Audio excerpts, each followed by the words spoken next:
Eulace, Peacock.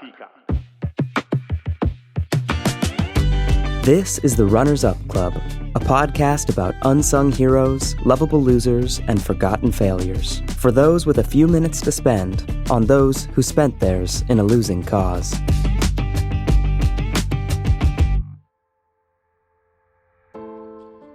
Hi folks, I'm Ray Gustinelli. Welcome to the show.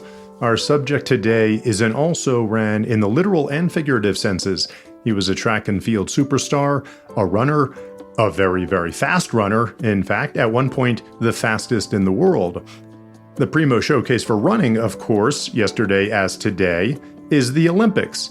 That's the stage where the spotlight fell on someone else, not our guy. We'll be going back in time a little bit, not all the way back to the ancient Greeks, millennia, but almost a century anyway, which for many nowadays could just as well be ancient history. Kind of depends on how old you are, I guess, when your earliest Olympic memories were formed. Every Olympic cycle mints a new generation of heroes. If you're on the younger side, you may think of Simone Biles or Usain Bolt or Michael Phelps. If you're a bit older, Carl Lewis or Mary Lou Retton may spring to mind. Or if you're older still, like me, perhaps it's Mark Spitz or Nadia Comaneci, whose achievements, 7 golds, perfect 10, even in the moment, seem destined to be remembered for many, many years, as they have been. Before all these heroes had their time in the sun, you may or may not know, stood a performance that outshines them all in terms of historical significance. I refer, of course, to the great Jesse Owens, the black man, who won 4 gold medals in track and field events in the 1936 Olympics, which were held in Germany, and in so doing, decisively discredited Adolf Hitler's twisted notions of Aryan superiority. If you don't know the name Jesse Owens, search on him now, read one of the 17.2 million resulting links, thank you Google for the specificity, and then feel free to come back. This episode is only tangentially about Jesse Owens. It is in fact about a man named Eulace Peacock. Google him and you'll come up with 131,000 results. Not chicken scratch, but less than 1% of Owens' mentions, which seems an unfair disparity for a guy who could very well have been standing in Owens' place on the podium and on the world stage and in history. Could have been. Maybe should have been. You don't have to take my word for it. In 1935, a year before his triumph in Berlin, Owens himself said, "I have already reached my peak. Peacock is just now reaching his. He's a real athlete. I don't know whether I can defeat him again." Owens wasn't being falsely modest. He'd been beaten by Eulace Peacock in 5 straight races, and Peacock was being lauded by many experts as the only solid bet to make the Olympic team, while Owens was in the minds of some, quote, pretty much burned out. What happened? Well, one of the charms of this story is that both men, the hero and the also-ran, seem to have been genuinely noble and humble gentlemen. They knew and liked each other, and they were very much like one another from the very beginning. They were born less than a year and less than 300 miles apart into Alabama sharecropping families. Peacock's family relocated to New Jersey, Owens to Cleveland. In their high school years, they both competed and excelled in multiple track events, sprints and the long jump.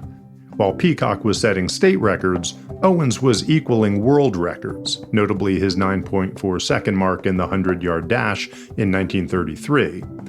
Owens was very much the brighter light during these early days. It's worth mentioning that at Union High, Peacock also played football, where he was an all-state halfback, scoring 138 points in his senior year. "Half the town wanted me to play football," Peacock said, reflecting on his career in a 1985 interview, "and the other half wanted me to run." Peacock himself seemed to have divided loyalties when it came to sports, or perhaps grander ambitions would be a better way to put it. He spurned the advances of several college track and field programs to attend Temple University on a football scholarship. Over the next few years, Peacock at Temple, Owens at Ohio State, they competed against each other mainly from a distance, setting and resetting records in multiple events. Owens typically posted better results in the sprints, while Peacock excelled at the long jump. At this time, Peacock wasn't so sure he was Owens' equal in the sprints. It took a surprise victory in a preliminary heat in an early race in 1935 to convince him that he was. Here he is in a segment from that 1985 interview recounting his mindset about Owens 50 years before. I didn't know that Jesse Owens was in my heat. I didn't see him. I didn't look for him either. And I thought that he was seeded out and that we wouldn't have to run against each other. And all these years up to now, I didn't know that Jesse was in that heat. And if he had beaten me at that time, no telling what would have happened as far as my reaction was concerned. A seed of confidence may have been planted during that early heat, but Owens took the title that day, and he was clearly in his ascendance. Owens had a spectacular performance at the Big Ten Championship the following summer, breaking 5 world records and tying a 6th in the span of 45 minutes. If Owens was already the brighter light, this was the moment when all others, mainly Peacock, may have receded into shadow.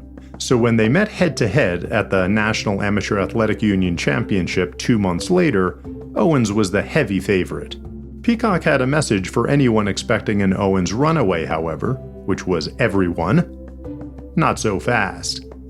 In what was called by a New York Times sports writer one of the greatest double upsets in the history of track, Peacock shocked the world, beating Owens in the 100-meter dash and the long jump. We can imagine the surprise of the Sports Illustrated photographer who snapped the photo of Peacock's arms held triumphantly above him, his broad grin counterpoised to Owens' clipped grimace beside him. Peacock went on to beat Owens in their next 3 sprints, solidifying his standing as the premier track athlete in the world. When you beat the best, you're the best. It was at this point that Owens conceded that Peacock may well be the superior talent. And now we get to the sad part. Have you ever pulled a muscle? If you're an athlete of any sort or a human, you certainly have. It sucks. Not so much for the pain, that's manageable, but because it takes you out of the game. Eulace first pulled a hamstring in Milan in late 1935. Looking back, Peacock called this the beginning of the end, although he did win championships after that point. He aggravated the same injury in the Penn Relays the next year. That historic event may have been the highlight of the track and field calendar in most years. In '36, it was a precursor to the Olympic trials, held a few months later. Still gimpy, Eulace finished 10th in the long jump, and he pulled out of the 100 meters entirely. He did not make the team. He did not go to Berlin. Well, if you know Owens' story, you know what happened next. At the Games, Owens won gold in the 100 and 200 meter sprints, the long jump, and the 4x100 relays. It was a performance that captivated the nation and the world.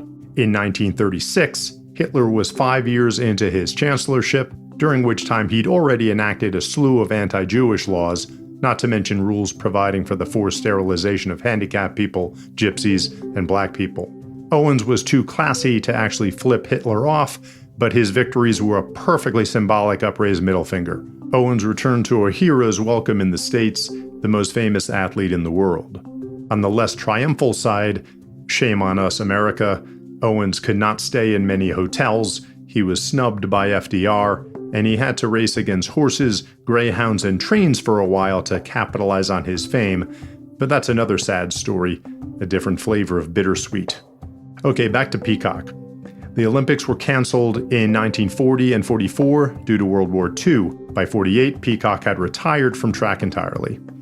In the years after graduating from Temple, he worked for the New York Board of Education and the IRS, and he served in the Coast Guard during the war, where he coached the track team to great success. Later, he owned and operated a liquor store, a car rental agency, an ice cream distribution business, and, together with Jesse Owens, a wholesale meat company in Harlem and the Bronx. He also served as a judge at college track championships and Olympic qualifying events.